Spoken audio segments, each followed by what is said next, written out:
కీర్తన గ్రంథము 50 అధ్యాయము 23వ వచనాన్ని మనం చదువుకుంటున్నాం. స్తుతియాగము అర్పించువాడు నన్ను మహిమ పరచుచున్నాడని ప్రియా ప్రభు మాట మనం చూస్తుంటున్నాం.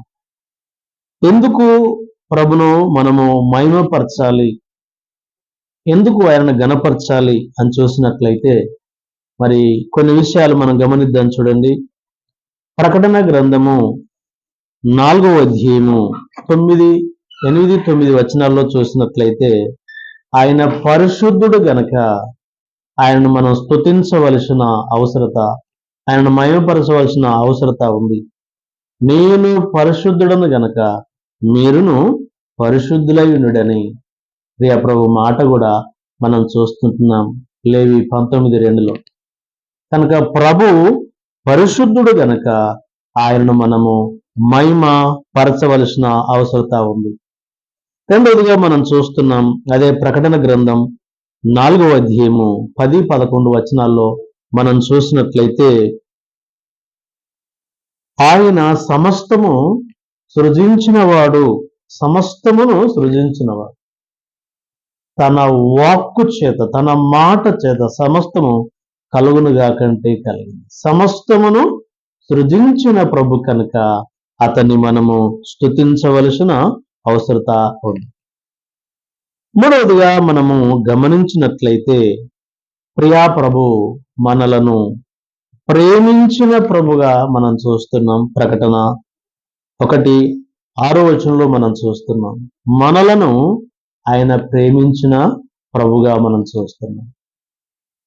మనము అదిగో ఆయనను మనం ప్రేమించలేదు కానీ ఆయనే మనల్ని ప్రేమించి తన కుమారుని లోకానికి పంపించిన విధానాన్ని 1 యోహాను పత్రిక 4వ అధ్యాయము 10వ వచనంలో మనం చూస్తుంటున్నాం.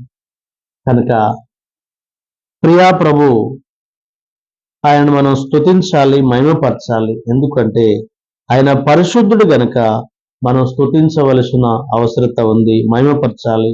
ఆయన సమస్తము సృజించిన వాడు కాబట్టి ఆయనను మహిమపరచాలి.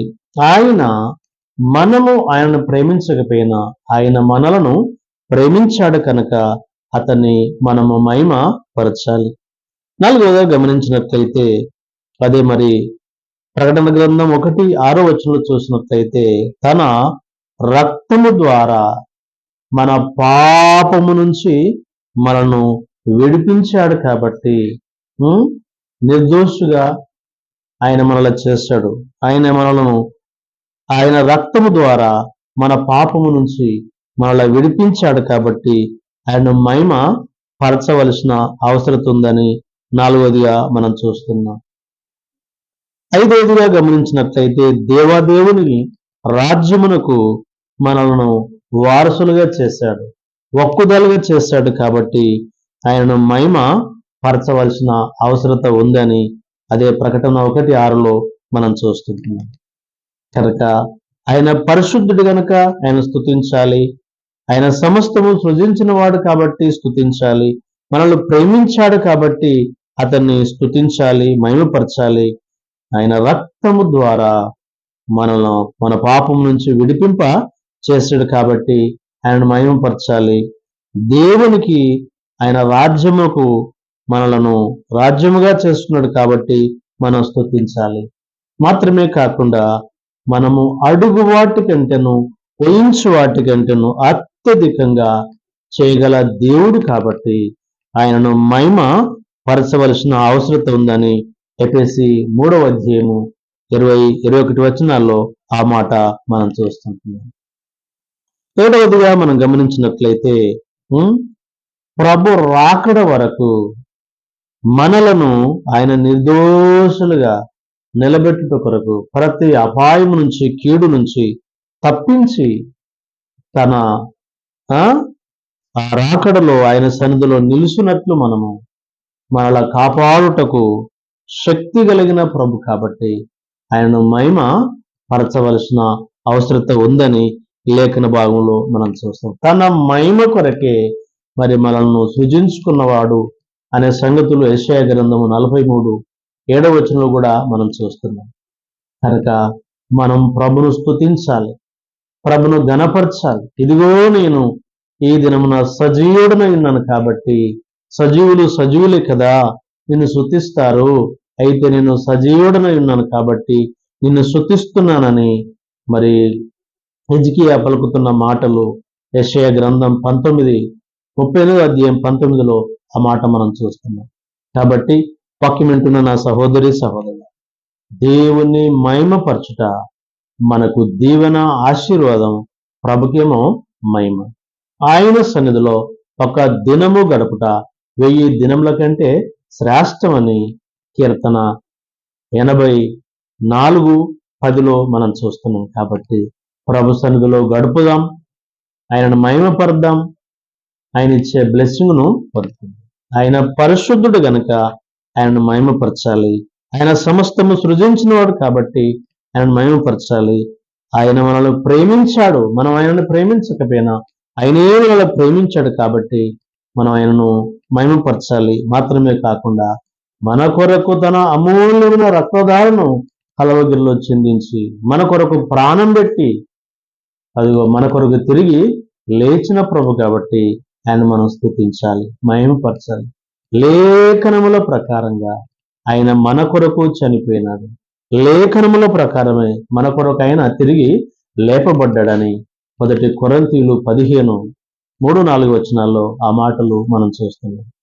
కాబట్టి మన కొరకు చనిపోయిన ప్రభు, మన కొరకు తిరిగి లేపబడిన ప్రభు, మన కొరకు రేయింబగలు ఉచ్చరింప సఖ్యంగానే మూలుగులతో ఆత్మస్వరూపైన దేవుడు మన కొరకు విజ్ఞాపన చేస్తుంటున్నాడు. రోమా 8:26 ప్రకారంగా. ఇంత గొప్ప ప్రభును మనము మహిమ పరచకుండా ఉండకూడదు. ప్రభును మహిమ పరచాలి, ఆయనను ఘనపరచాలి. ఆయన ఇచ్చే దీవెనలు, ఆశీర్వాదాలు, శాంతి, సమాధానాన్ని పొందుకుందాం. దేవుడి మాటలు దీవించి ఆశీర్వదించును గాక. ప్రార్థన. జీవం కలిగిన మా తండ్రి, స్తోత్రాలు చెల్లిస్తున్నాం. వాక్యమైన నీ బిడ్డలు ఆత్మకార్యం జరిగించండి. మీ మహిమ కొరకు మమ్మను తయారు చేసుకున్నారు, కానీ నిన్ను మహిమ పరచలేక మానవుడు ఉంటున్నాడు. అవును ప్రభువా, మేము అదిగో నైనా మా జన్మ కర్మ అనే పాపములో ఉండి నిత్య నాశనానికి వెళ్తున్న మమ్మను చూసి ఆ పాపములో నుంచి మమ్మల్ని విడిపించే కొరకు మీ అమూల్యమైన రక్తధారను కల్వరిగిరిలో చిందించి మా కొరకు చనిపోయి సమాధి చేయబడి 3వ దినాన మృత్యుంజయులుగా తిరిగి లేచి తండ్రి కుడి పార్శ్వమందు కూర్చుండి ఉచ్చరింప సఖ్యంగానే మూలుగులతో విజ్ఞాపన చేస్తున్న యేసయ్యా స్తోత్రాలు. ఇంతగా మా పట్ల మీకున్న ప్రేమ, ఘనమైన త్యాగానికి ఏమిచ్చినా సరిపోలేదు. మిమ్మను స్తుతించుట, మిమ్మను కొనియాట ద్వారా మీకు మహిమ కలుగుతుంది. స్తుతియాగం అర్పించేవాడు నన్ను మహిమ పరుస్తున్నాడని మీరు చెప్పుతుంటున్నారు. అవును, మిమ్మల్ని స్తుతించి మిమ్మల్ని మహిమపరుచినట్లు సహాయం చేయండి. నేను ఈ వాక్యం విన్న నీ బిడ్డలో ఎవరైనా అనారోగ్య పరిస్థితుల్లో ఉన్నట్లయితే ముట్టండి, సంపూర్ణమైన ఆరోగ్యం దయచేయండి. ఆర్థిక పరమైన సమస్యలతో ఉన్నట్లయితే విడుదల కలిగించి మహిమ, ఘనత, ప్రభావములు పొందుకొనండి. రేపు ఆత్మ సత్యములతో ఆరాధించు, పూజించు, ఘనపరచు మీ మరణ పునరుత్థాన దినములో అనేకులు చేరువచ్చి మిమ్మల్ని స్తుతించి ఘనపరచినట్లు ఆత్మకార్యం జరిగించమని మా రక్షకుడు, విమోచకుడు యేసు ప్రభు శక్తి కలిగిన నామములో ప్రార్థన చేసి బతిమాలి వేడుకొనుచుంటున్నాము తండ్రి. ఆమేన్.